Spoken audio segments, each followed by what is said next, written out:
Hey friends, welcome back to another video.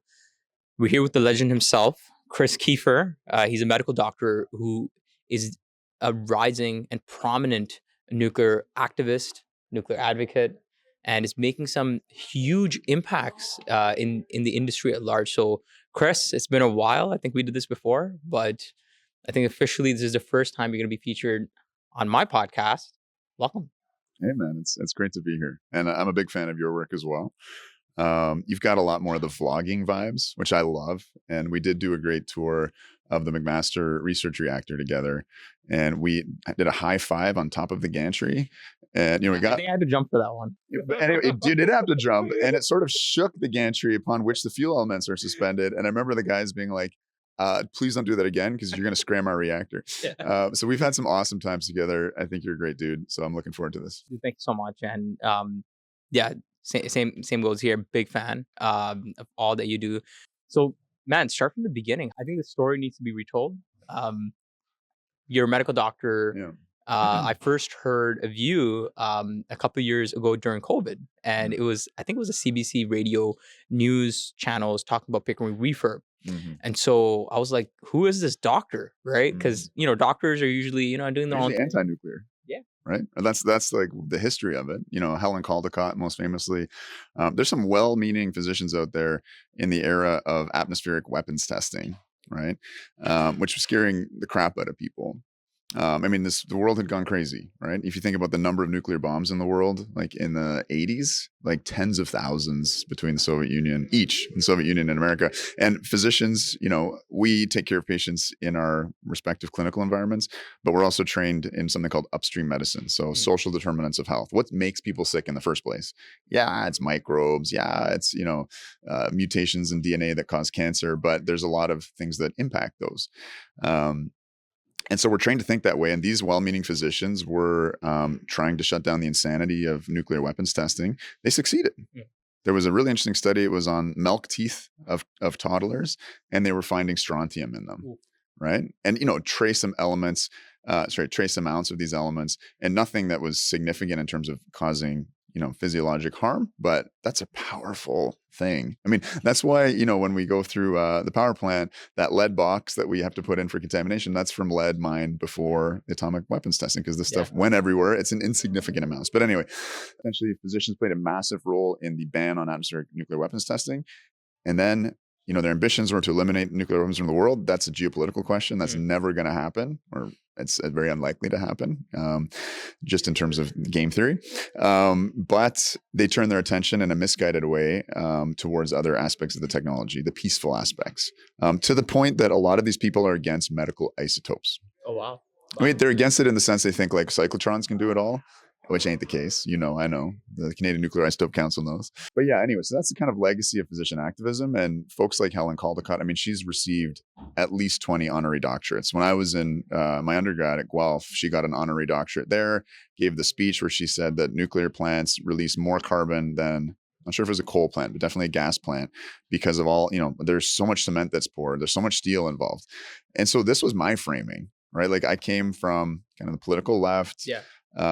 And the package of ideas and beliefs, the unexamined beliefs that come along with a political identity, sometimes a cultural identity, whatever else, that's something we go through life often not taking the time to examine. And so you asked me about like how I got into this, and I've given you like a 10-minute answer that's, weave through all the stuff. Fundamentally, I had a child 5 years ago, started thinking seriously about climate change, became a big doomer, not fun at parties. My ex said, do something about it. She meant sort the recycling, take out the compost, eat organic. And I started looking at, what's going on in my province? Yeah. It's like, what? We're 60% nuclear powered. We have one of the cleanest grids in the world. What is going on here? No one knows this. Helen Caldicott was FOS. I need to do something about this. And I've always been like a champion of the underdog. Like my activism prior to nuclear was humanitarian. I've done overseas humanitarian missions. I fought for refugee rights. I opened one of Canada's first seasonal agriculture worker clinics. I speak Spanish, so serving Mexican and Jamaican migrant worker clinics down in Leamington. I never thought I would be a champion of an underdog technology. That's weird, but here I am 5 years later, Decouple podcast, 250 episodes, just deep diving this, long form journalism, and Canadians for Nuclear Energy, activism at COP. A lot of discussions with decision makers and some good results like the refurbishment of Pickering. Yeah, what I really find remarkable about your approach is the ability to make those relationships, right? Like we were at the CNA conference, Canadian Nuclear Association. Um, how has your experience been at this year's CNA? It's been great. I mean, I was talking to the French ambassador actually earlier, and so I mean that's an example of what happens here at CNA. Is you can stumble into CEOs, into I also met the Greek ambassador, I also met the Armenian ambassador, and it's just we're a small enough community. This is the venue's too small, right? There's 200 people on the waiting list that couldn't get in, but the luxury of that, and because I don't know, friendly Canadian culture, we just walk around and talk to each other.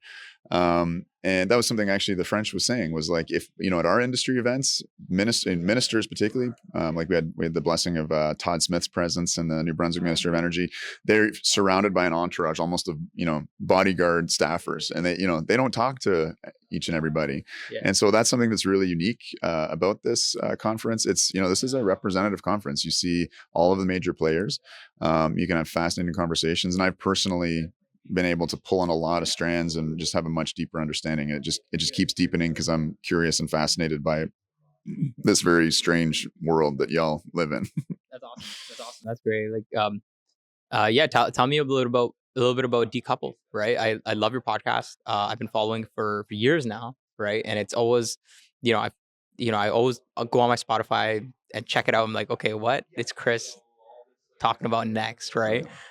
Tell me about the origins of Decouple. Like, where does that word come from? Sure. And what's your vision for Decouple? So I used to do college radio in university, and I just discovered this incredible phenomenon, which is you can read a book, maybe it's a book about your hero, right? In my case, it was an American doctor who did refugee work and was in El Salvador during the Civil War. And I was like, read his book, and then I tracked him down, gave him a call. I was like, can we talk? I've got a radio show. And the dude talked to me, right? And I found that over and over again. And then when COVID lockdown happened and we were all, in our homes being lonely, I was like, I'm lonely. I'd like to talk to some cool people. And so I was like, I'm gonna start this podcast. I'd been, reading for the, when my son was in a stroller. It's funny, like when you're a new parent, in a sense you have no time, in another sense you got lots of time. So I'd be out reading on my phone, books, pushing the stroller, and I'd been thinking a lot and just felt this like urgent need to share some thoughts, to communicate. So Decouple just started, it's just me. We've grown. We now have a team. So we've got, I think really good production values. We've got some great short videos in addition to the long form podcast. What I will say is unique. And what, bizarrely, I kind of feel like when I come to these things, or the nuclear advocacy community in general is kind of like a Comic-Con phenomenon. Like there's not a ton of nuclear advocates and we all get together, say at COP. And it's just like, we feel this intense fraternity because we're a bunch of weirdos. But yeah, what Decouple does, I think it really serves the advocacy community, also the industry. And the reason is that I managed to find people with incredible expertise who have total editorial freedom. Well, as total as you can get. And so we have spicy conversations. We talk about controversial stuff. And it's a platform to do that because I think the industry really suffers from a communications culture, which is very top down, very party line. This is what we say, like, and with the Pickering battle, I mean, it was a done deal. It was a decision that had been made. And, I would not have been able to say the things I did or speak openly or lobby or get out in the media if my boss was in the industry. I must, you're just kind of squirming a little uncomfortably, but that I don't have to squirm uncomfortably in these moments. And I think that's what's led to the effectiveness of our organization and why people listen to the podcast. Because I think there are people out there that go like, I agree with that, but I could never say that. so there you have it. I think that's part great. of the business. I personally love that transparency. And I love how there is this new, almost like a League of Legends, right? Kind of these advocates for nuclear, and each one has their own unique flavor, right? And so, for example, myself, I'm more industry relevant, right? And I'm more industry niche and a little bit of a deeper dive. But I like how you approach nuclear topics from a relevant level where the general public can come jump on and be like, okay, this is crazy interesting. Right. And I think it's a little bit of a wormhole, right? It's like they deep dive into your content, and even above you is Isotope, right? Which is like TikTok, cool, right? And I feel like this is kind of like a wormhole. It starts at the top, Right. right? And then Sucks a few people down. it just sucks everyone down. Not Right? everyone. No, and this is this is where you're a nuclear engineer and you have a misperception of the general public. The general public, I don't think, listens to my podcast. It's, you know, there's some financial Twitter people. Yeah. There's a lot of like energy nerds. You know, people that work in all the different energy sectors. And you know, I'd say the content is very nuclear leaning, at least 75%. But you know, we've also had episodes on the romantic origins of the environmental movement. I don't mean, you know, lipstick and stuff, like the philosophical traditions that underpin this, you know, new ideology. Understanding and examining that, because one thing I found that's been effective in my advocacy is having compassion and empathy for those that disagree with me and my positions. Understanding, you know, the Cold War trauma that my parents' generation went through and why they could conflate nuclear energy with nuclear weapons. It's a very natural conflation. And so yeah, I think that's a power of the podcast. I have brought a few people that I disagree with on. You know, it's not a great format for that because you can't debate while you're the host. You got to be a good host. Welcome to my house. I'm not gonna, you know, not gonna yell at you, or not even yell, but I'm not gonna, you know, have that. But anyway, I'm rambling. It's a ton of fun. And I'm, you know, coming to an event like this and feeling like a micro celebrity. It's nice because you speak out, you know, in your little podcast studio, as you know. And is anyone listening out there? And yeah, a lot of people are. What's up with the nuclear mustaches? Oh my god! Oh my god! So there's a funny thing where there's a trend in the industry where if you're a nuclear advocate, you got to have a mustache. Mark Nelson, Chris Keefer, Eric Meyer. Eric Meyer. I mean, and you know, Chris Popoff, he grew on, as people will grow them for the podcast, which is really, really cute. and it's, you know, I worry that it's a little too bro-ish, but at the same time, it's totally become a part of the brand. And I think particularly Mark Nelson and I, people confuse us all the time. Brothers, yeah, not related. And, you know, when we're on the split screen, people are like, yeah, they think we're twins. Anyway, I know it's a funny joke, and this is a COVID mustache, but it's staying on for life, I think. And you know, you have a great mustache, but you're hiding it right now behind that beard. So you know, one day I hope you'll join us. One day. I think that's a neat idea. And so, like, what's next for Decouple, right? Like, I enjoy the podcast, but I also enjoy some of your site visits, right? Like you did one with Bruce Power. Yeah. Very high quality, like documentary filmmaker style. With, you know, Jesse Freeston supporting you with there. What's your future look like for content creation? Yeah, so definitely, you know, the long form podcast is the heart of the vehicle here of Decouple. We're definitely, you know, we have these hour-long deep dives. And, you know, as you know, like an interview, there'll be these moments that are just golden. And then there'll be sometimes an answer that runs on a little too long. Or I'm famous for asking questions, that a little tangential. So we're looking at really like clipping a lot of stuff to make it more accessible, to pull more people in. In terms of the longer form stuff, we're releasing any day now. The video that we did at the Baraka station in the UAE, we got some red carpet access to the plant. And that's a fun one.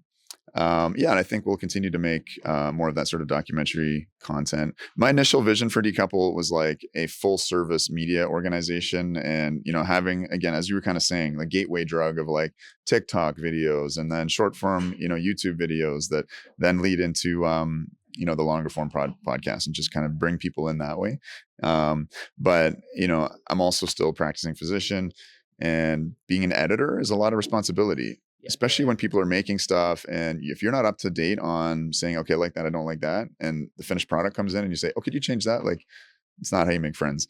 So I've had to sort of dial back just in terms of my commitments and time as a father, as a doctor, as a, you know, fiance.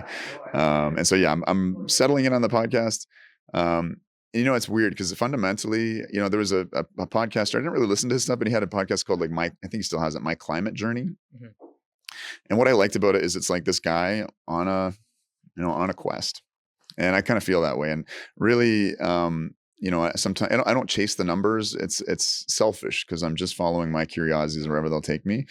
And for whatever reason, I find, again, as an outsider, as an anthropologist of the nuclear sector and community, it is endless. For whatever reason, it's just endlessly fascinating. It's making my dopamine receptors buzz. So I want to get deeper into this. Like as a content creator, even myself, I think one thing that is a struggle is like burnout, right? Mm-hmm. And also like keeping up the momentum with this content because it's a lot of work, it's a lot Mm-hmm. of effort, it's a lot Mm-hmm. of strategy and thinking behind things that are published. And so I really admire you because you have a family, right? Mm-hmm. You have a child, you have a relationship, and so how do you balance those things? I mean, I have the most wonderful fiance in the world. She's very supportive. Couldn't do it without her. Um, yeah, it's a struggle sometimes. I'm away from my son right now, and that does really bother me. There's this thing of I used to do a lot of palliative care, and you meet with people who are dying and you're by their deathbed and you're providing, comfort care and things like that. But you're also, you're talking to the people, and it's one of the most intimate. Medicine is always intimate, but it's, when someone's dying, it's very intimate. And you have discussions on, deathbed discussions, like, what would you live differently about your Yeah. life? And like universally it comes back to, I should have spent more time with my family, should have like cultivated those close relationships. My ego got caught up in this work or this job title. I was too career focused, because fundamentally we're social animals, and when it comes down to the bare bones of life and death, that's what matters, your family. And so sometimes I question that.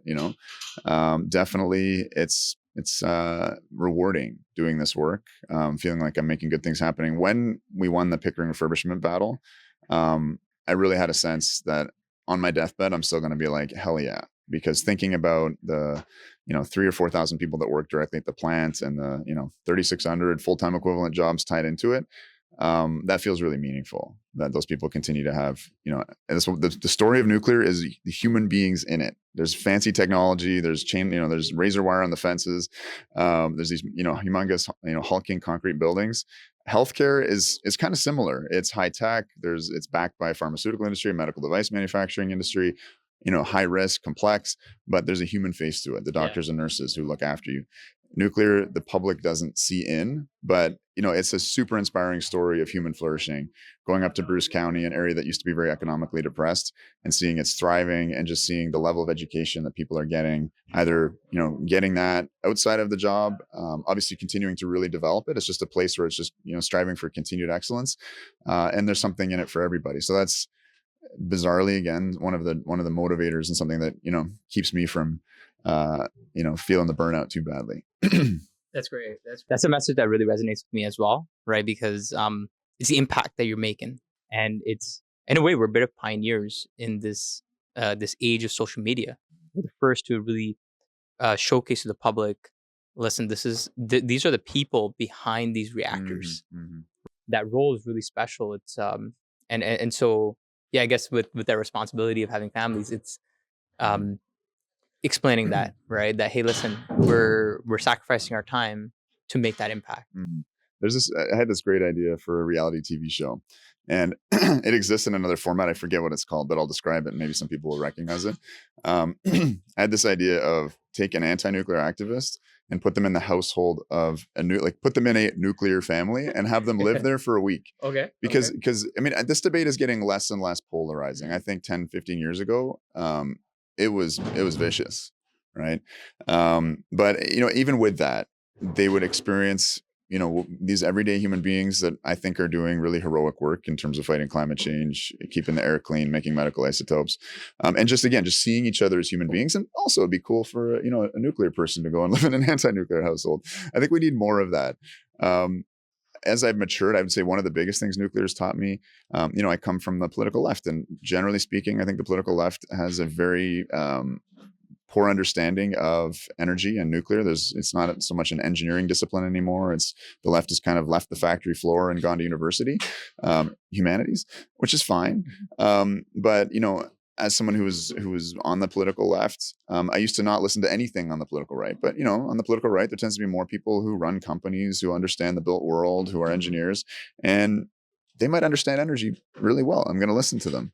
And so I've just got this, much bigger tolerance. And I think there is a need for anti-nuclear activists. I don't think they should, obviously they've dominated the discourse in Germany, and they've helped Germany commit industrial suicide. That was too much, but we need a little bit of everybody on the spectrum. It needs to be balanced so that as a society, we make the right decisions and we get all of the input. There's the more diversity of opinion, the better. ultimately to help us make decisions. And that would be like my call out to the nuclear industry is open up that conversation. Don't be so restrictive, because democracy triumphs over autocracy. And the communications culture in nuclear, I'm probably going to piss a few people off, is autocratic. And I think we need to unleash people like communicators to spread the good word, be human, right? Show that human face with the public, but also like internally, I think we need to have a lot more conversations. Red teaming, I love that concept. Like if someone's about to commit to a decision, get a group of like 5 people together, almost like a debating society, to tell you why it's the wrong move. You might still make that move. So I'd like to see more of that. Again, as this outside anthropologist is putting my nose in other people's business. Yeah, definitely. I think there's a platform, and there's a way to create synergies between industry, between activists, between advocates, right? And I love seeing people like you from outside of the industry come in and actually be a voice for us, because it's, for example, myself, right? I work for the industry, right? And I'm not representing the industry on this channel, technically, right? My opinion stated here. Opinions. Not necessarily reflect my opinion. Yeah. So, but it's great to see someone that he's not getting a paycheck from the industry. That's not his bread and butter, right? No. But the fact that you're coming in from a third party perspective as a doctor, right? From a completely different discipline. It goes to show a lot, right? Even when I go to look at Australians for nuclear, William Sheckle, he's impressed me a lot. Rising activist in nuclear. I'm mind blown, right? Like you guys are really appreciated by those that are still in the industry, like myself. So I hope you know that. Yeah, no, for sure. I always call him like William Shatner by accident, but that kid is unreal. His energy, just getting impromptu interviews with French president at COP. Big shout outs there. It was real. Yeah, I mean, it is sometimes there is some frustration with the industry. But yeah, we don't take any support from the industry, which is what gives us an independent editorial line. And I always say I'm an anti-shill, because I sacrifice a lot of time, but I also sacrifice a lot of income. Because I could, and maybe I should be working a few more emerge shifts. Like I work a little less so that I can do all this stuff. I justify that going back to the beginning of this interview with this idea of upstream medicine. I started practice when Ontario still relied on coal for 20% of its electricity. I saw, the repercussions of that in terms of asthma, emphysema. And we know now that's, that particular pollution also causes vascular disease, heart attacks, strokes. We know it leads to cancers. And anecdotally, I've seen way less asthma. And like I had a friend who was growing up, and they wouldn't leave their house in the summer because they'd have asthma attacks. Like we had 54 smog days a year. And the story of nuclear in Ontario, people talk about the coal phase out. It began in 1973, right? Or when did Pickering A come online? 71 or 73? 71, yeah. So it began in 1971. Because we didn't have oil, we don't have oil, gas. We did have a bit of oil. Anyway, we didn't have coal or gas, and we were importing it, and it was expensive. Back then, before climate change got bad, the lakes froze. We couldn't get that coal across them. There were pretty rowdy unions in the States mining coal, and we had all kinds of supply disruptions. And just like France, said we do not have oil, but we have ideas. We didn't have coal, but we had ideas. And so there's this really unique story in Ontario that I think needs to be told. If we had not gone nuclear, Pickering, Darlington, and Bruce would almost certainly be coal stations. Yeah. Right. And we would not be off coal. Kicking the coal habit would be very hard, and we'd be doing it with gas if we were doing it all. And that is an incredible story. Like we built North America's largest coal station in Nanticoke, and Ontario Hydro, they went bigger, they went home, 4-unit, 8-unit plants. Yeah. That's astounding. Imagine a coal station like Nanticoke in Pickering. And there's a reason there's a nuclear plant in Pickering. It's because there's auto sector was massive in Ontario, and Oshawa's right there. Yeah. So big load demand center. So just that story, like the CANDU reactors technology itself was made as to be financially feasible as in compared to coal power production, right? And creating an asset which it's producing clean electricity, creating new jobs, and having that transition plan for coal workers to go work in nuclear, that's another element of the story which kind of amazes me, right? And so, I looked at some statistics, like, they share statistics all the time, like, about New Ontario's energy grid, and Mhm. like it compared to other nations in Europe or across the world, it's one of the cleanest grids in the world, Yeah. right? And so, yeah, I agree. Like, this story needs to be shared and reshared, right? Mhm. Just to drive home that message. And so, um, Chris, I think this was a great chat. Yeah. I loved having this conversation with you. Is there any last thoughts and words that you'd like to share with? Yeah, I mean, just I think this is probably going to be watched a lot by industry folks. There's a story here, and a Canadian story, which is amazing in terms of there are basically three reactor technologies which have stood the test of time. Yeah. The RBMK, we don't do that anymore. The gas graphite reactor, the French went with a PWR, and the British went a little longer, but they're back to PWR. So you have PWRs, BWRs, and HPWRs. Um, and it's a phenomenal story. I think we have 31 reactors, and I don't think that's counting the 14 Candu clones in India, um, from this tiny country, from a little crown corporation going up against some large multinational corporations, much bigger countries. That is a phenomenal story, and something we should be very proud of. And this export story is wild. I mean, nuclear is so geopolitical. And I just learned today, I need to go confirm it, but the Qinshan build in China was the fastest reactor built in the Chinese fleet. 4 years. Damn. Right. So we got something special. I think we should really cherish that. Things are now getting a little political as we look at tech selection. But I can't help being a little bit of a nationalist on that one. Phenomenal. Well, thanks again, Chris, for being on this channel, and it was great chatting with you here. CNA. Absolutely. Thanks so much.